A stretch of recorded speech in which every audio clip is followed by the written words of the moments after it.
예, 시청자 여러분 한 주 동안 잘 지내셨죠? 신유리입니다. 이해랍니다. 아유, 요새 정말 여러 가지로 굉장히 어수선합니다. 네. 이제 일본은 막 지금 정권 교체를 했죠. 사람이 바뀌었다는 의미입니다. 그리고 미국은 이제 3주도 안 남았습니다. 대선까지. 그런데 이 트럼프 후보가 아주 흥미진진한 얘기를 계속하고 있죠. 예를 들자면 뭐 한국은 머니머신이다.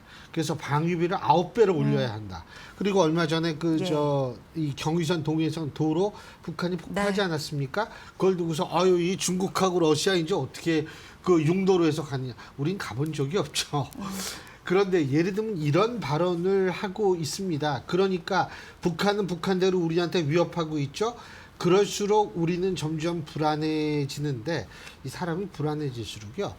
보다 합리적인 판단을 하면은 저희가 조금 나아질 수 있습니다. 그리고 이런 때일수록 합리적 판단을 해야만 앞이 보이겠죠. 네, 그래서 오늘 모셨습니다. 통일연구원 조한범 석자연구위원과 함께하도록 할게요. 안녕하십니까? 안녕하십니까? 반갑습니다.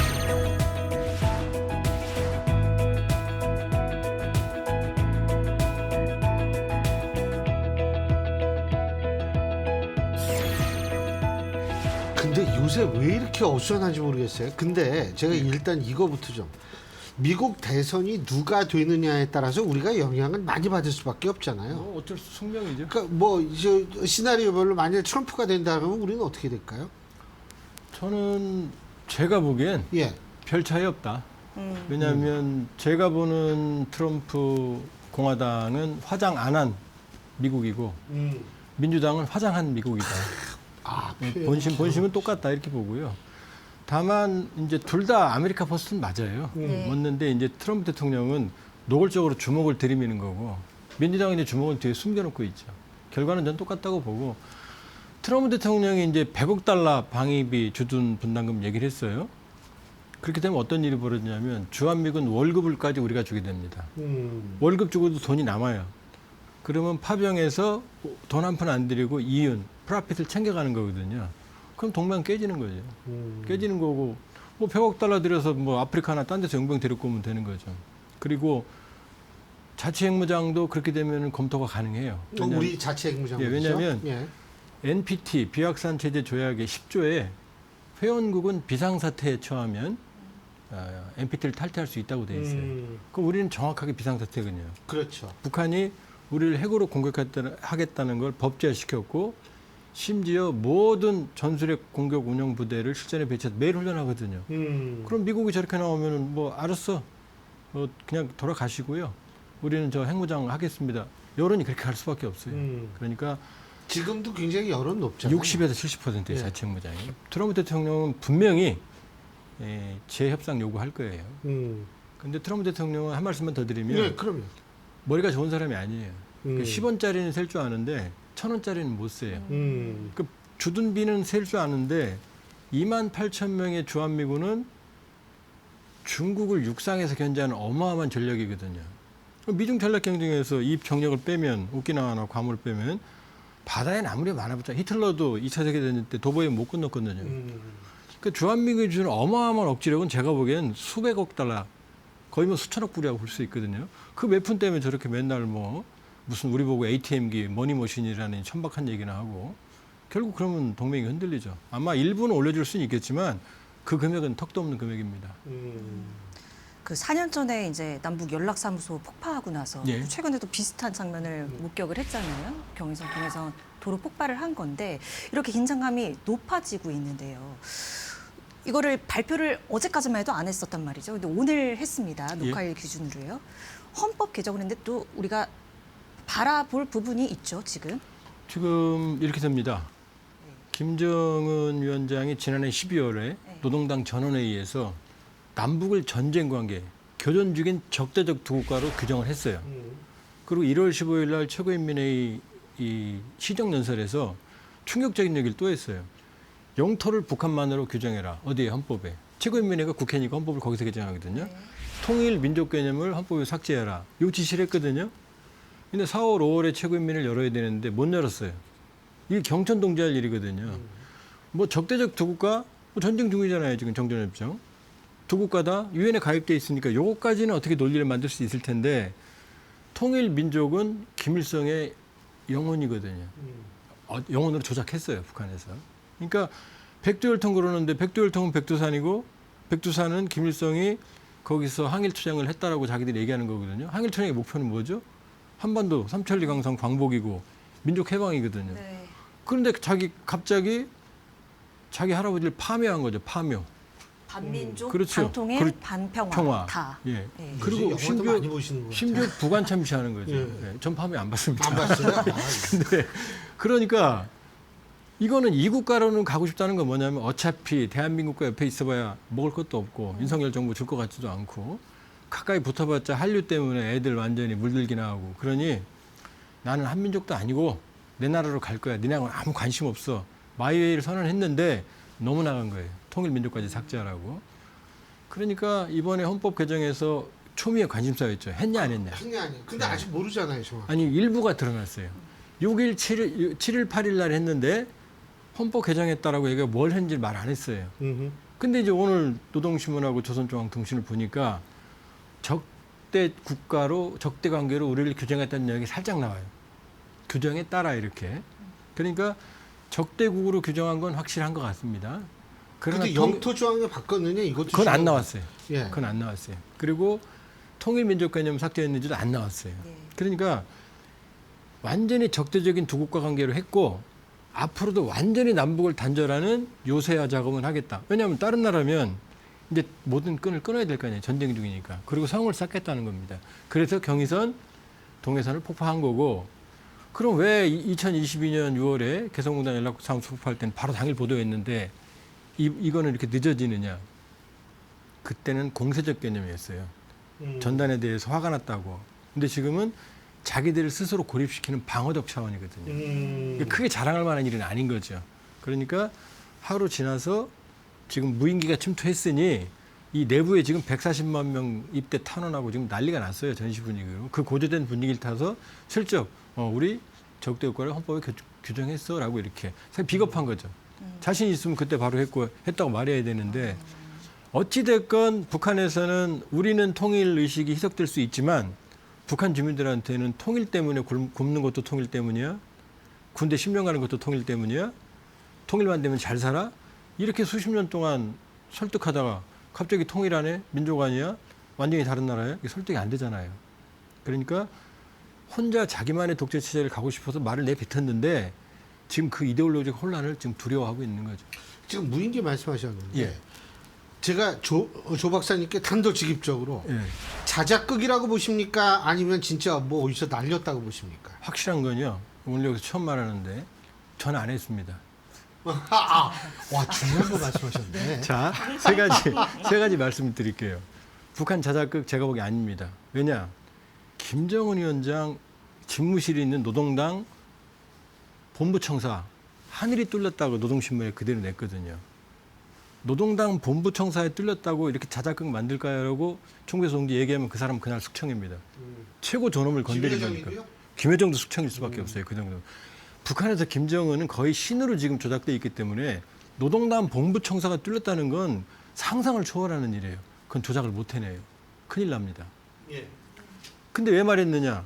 거기서 수없이 많은 삐라를 뿌렸다고 그랬거든요. 그건 평양 주민들이 봤을 거 아니에요. 그러니까 어쩔 수 없이 말한 거죠.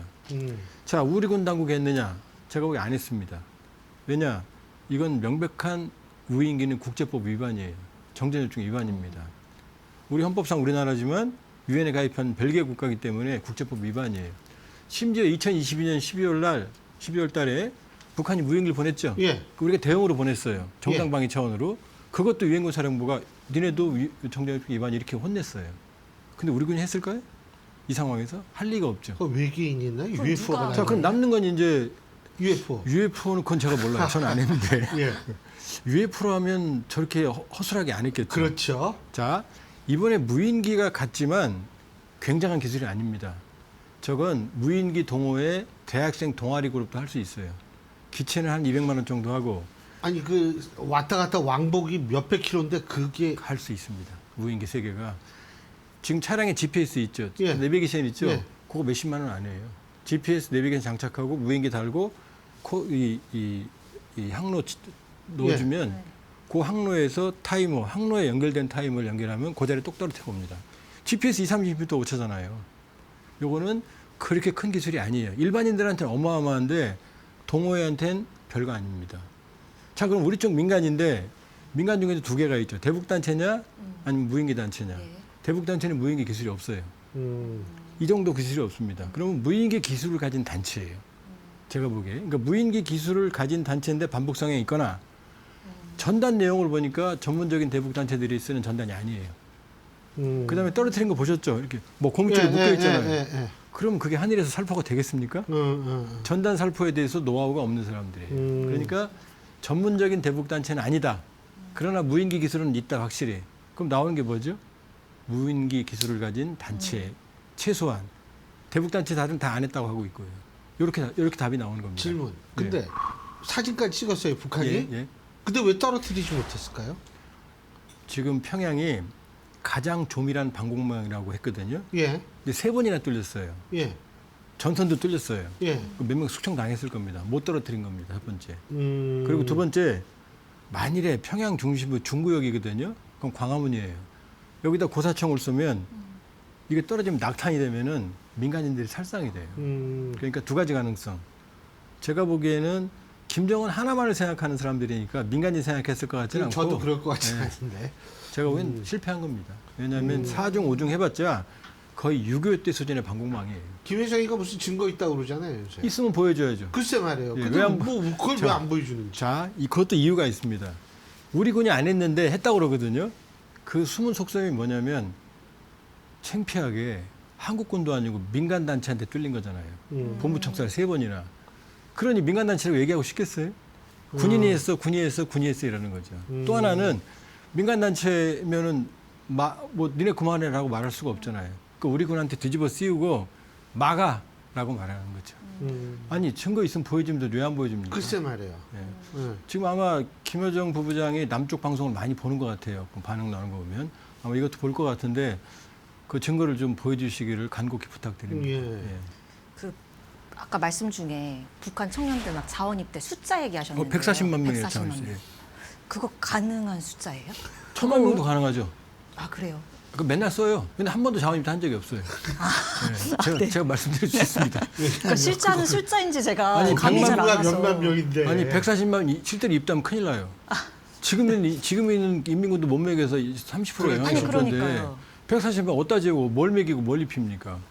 아니, 입대한다 그러면 막을 거려? 오지 말라고? 지금 숫자 얘기 나오니까. 네. 그 러시아에 파병했다는 거 아니에요, 북한이? 예. 3,000명 설이 있고 1만 명 설이 있고. 그런데 확실한 거는 이건 설이 아니고 이제 이 외국 언론이 그것을 목격한 목격담도 나오고 있지 않습니까? 이거는 제가 말씀드리면 인민군 여기 인민군이라고 써 있나요? 그렇죠. 고려인도 있고 중앙아시아에 있는 사람 다 우리하고 똑같아요. 그렇죠. 몽골족. 예. 제가 소련으로 유학 갔을 때 상트페테르부르크 레닌그라드 맞아요. 제 지도 교수가 거기 나오셨죠. 몽골 사람이었어요. 저하고 구분이 안 돼요. 아, 맞아요. 몽골 사람 똑같죠. 그럼요.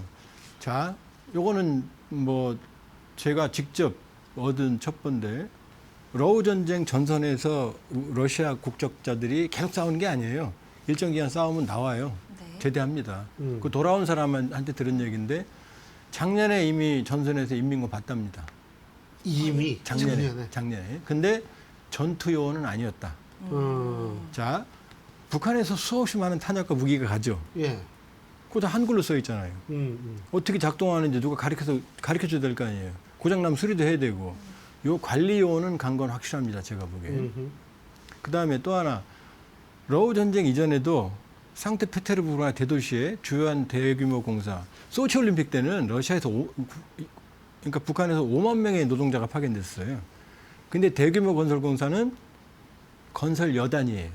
계급장단 건설 노동자들. 그러니까 상트페테르부르크였는데 건설 여단이 나가 있었거든요.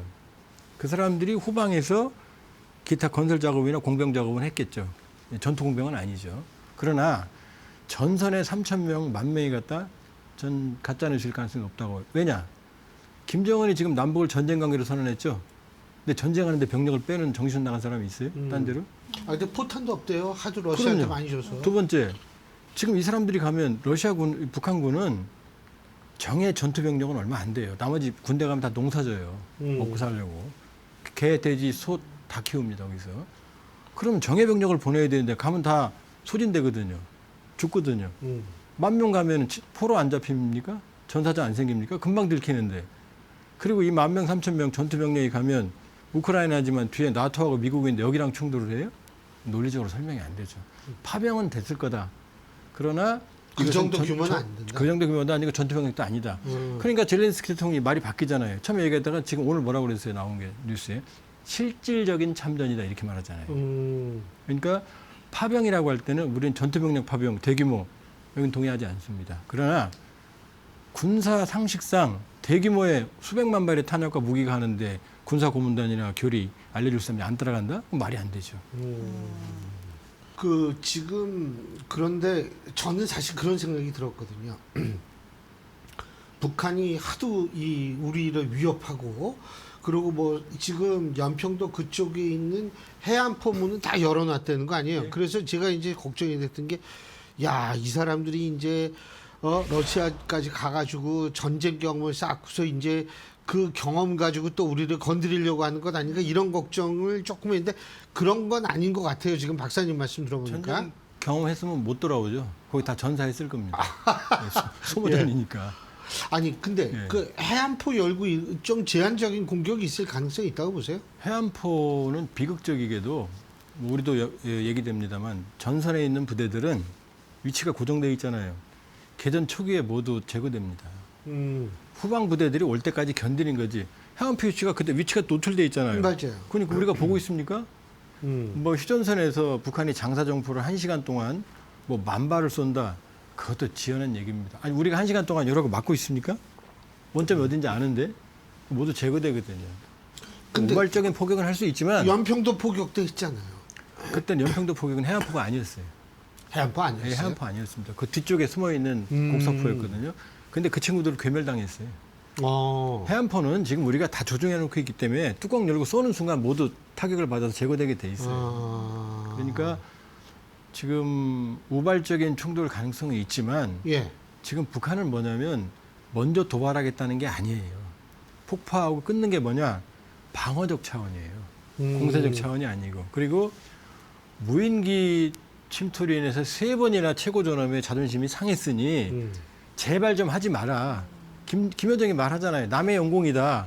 그다음에 미국이 책임져라. 또 보내면 포격하겠다. 지금 요 개념이지 먼저 쏘겠다는 건 아니에요. 근데 쓰레기 풍선은 보낼 거예요. 왜냐? 이건 우리 군의 심리전 방송에 대한 그쪽의 대응이니까 이건 계속 오고 갈 거예요. 그러나 무인기는 굉장히 위험한 행동입니다. 국제법 위반이고 영공 침범이고 군사적인 충돌로 갈 수 있거든요. 그러니까 이 방송을 들으시는 민간단체가 계시다면 풍선과는 다릅니다. 국제법적으로. 당장 이건 위험한 행동이고 아직 주체가 안 드러나서 그렇지 드러나면 이 책임 소재가 매우 심각한 거예요.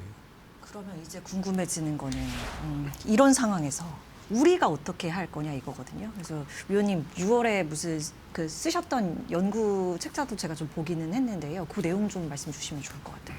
지금은 긴장 관리해야 돼요. 북한도 충돌할 생각이 없어요. 전쟁할 능력도 없고 말씀하신 대로 러시아의 포탄을 그렇게 써주고 인민군 30%가 영행실조고 이 와중에도 지금 저기 탈북이죠 하는데 지금 제가 2012년 북한 내부 김정은 말씀 문건을 가지고 있거든요. 2012년 겁니다. 거기에 이렇게 나와요. 인민군대 내부에도 이상한 말로 노래를 적어가지고 다니는 뭐 이런 활용. 그 정도이기 때문에 북한은 지금 아주 취약한 상황이다. 전면전할 능력도 없고 먼저 도발할 생각도 없어요. 우리 보기엔 도발이지만 자기들만의 지금 방어벽을 쌓는 거거든요. 근데 여기서 이제 민간단체가 자극을 한다거나 부인결한 이게 돌발 변수가 생긴 거죠. 그러니까 지금 우리 군이 강경한 대응을 하는 건 어쩔 수 없습니다. 이 상황에서 밀리면 안 돼요. 그러나 지금은 긴장 관리해야 돼요. 왜냐하면 이게 우발적 충돌로 갈 수 있거든요. 예를 들면 이렇게 돼 있어요.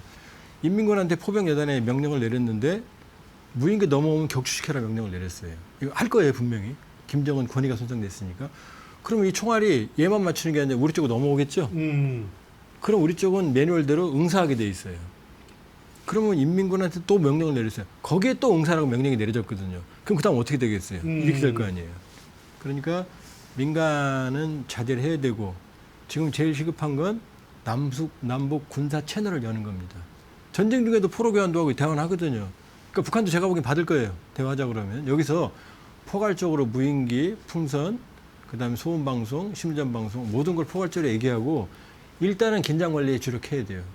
이게 원하지 않는 북한의 강요된 도발, 우리 쪽에 강요된 응징 이게 T4테스로 갈 가능성이 있거든요. 그러니까 지금은 무엇보다도 긴장 관리를 해야 된다. 그리고 무엇보다 남북 군사 채널을 여는데 주력해야 되고 제일 해야 돼요. 그리고 여기에 대해서 관련된 단체나 국민 여러분들도 협조를 좀 해줘야 됩니다. 그래서 지금은 안정화시키는 작업이 가장 우선이고 뭐 통일민족은 그 다음 얘기입니다. 근데 진짜 박사님 말씀 맞다나 이게 이론적으로 진짜 우리한테 도발을 하고 침략을 하려고 마음을 먹는다면 오히려 도로가 필요할 수 있죠. 빠르게 내려올 수 있으니까. 그럼요. 그죠? 거기다 지금 콘크리트 장벽을 세우고 있는데 이거는 뭐냐면 도발을 하는 사람들 치고 만약 그런 마음을 갖고 장벽을 한다는 건 말이 안 되는 거 아니에요, 사실. 이건 이런 거예요. 짜증나니까 엄마 나 밥 안 먹어 이렇게 표시내는 거예요. 그 장벽 쌓는다고 현대전에서 무슨 의미가 있습니까? 도로 구간 60m 끊는다고 한반도 땅덩어리가 완전히 쪼개지나요? 그러니까 이 상징적으로 자기들만의 길, 마이웨이를 갈 테니까 제발 건드리지 마. 풍선 보내지 말고 한류 보내지 말고 난 나대로 갈 거야. 나만 안 건드리면 돼 이러잖아요. 그러니까 김 위원장이 이번에 김정은 군사종합대학 가서 10월 7일 날 자기는 예전에는 남녘 통일, 남녘 해방, 무력 통일 얘기도 했지만 관심 없다. 이렇게 말했어요. 의식하는 것조차 소름 끼친다. 절대 마주할 일이 없다. 그게 본심이거든요. 그러니까 건드리지만 말라는 겁니다. 그러니까 물론 우리가 민족 또 반통일 이걸 반민족을 받아들일 수는 없죠. 그러나 지금은 긴장 관리에 주력하고 북한의 변화를 중장기적으로 설득하고 이건 나중 작업입니다. 지금 너무 긴장이 고조돼서 일단은 톤 다운 시키고 냉각시키는데 우리 정부도 좀 노력을 해야 돼요. 지금 근데 북한은 러시아, 중국하고 상당히 가까워지고, 그죠? 지금 우리는 어떻게 됐던 간에 미일, 우리나라 이런 식으로 해서 옛날식으로 표현하면 북방 삼각동맹, 남방 삼각 이런 지금 대결 구도인데 이게 한반도에 어떤 영향을 미칠까요? 근데 중국이 좀 떨어져 나오는 것 같아요, 요새. 그죠? 한미일 안보 협력 한다고 그러는데 항상 일본이 한일 관계가 불안하죠. 그러니까 북중로도 마찬가지예요. 북한이 러시아와 밀착을 하면 중국한 당연히 소원해지게 될 수밖에 없어요. 왜냐? 중국은 북한을 자기 영역이라고 생각하거든요. 근데 북러 신조약에서 러시아도 군사기까지 할 수 있게 돼 있거든요. 중국과 러시아는 그럼 어떻게 되느냐? 협력도 하지만 경쟁 관계예요. 중국의 꿈은 북한을 통해서 차 항출에 동해로 나오는 거거든요. 그럼 그렇게 되면은 러시아의 극동이 막히게 되는 중국한테. 이 러시아 극동은 어마어마한 면적이지만 인구는 수백만밖에 안 되거든요.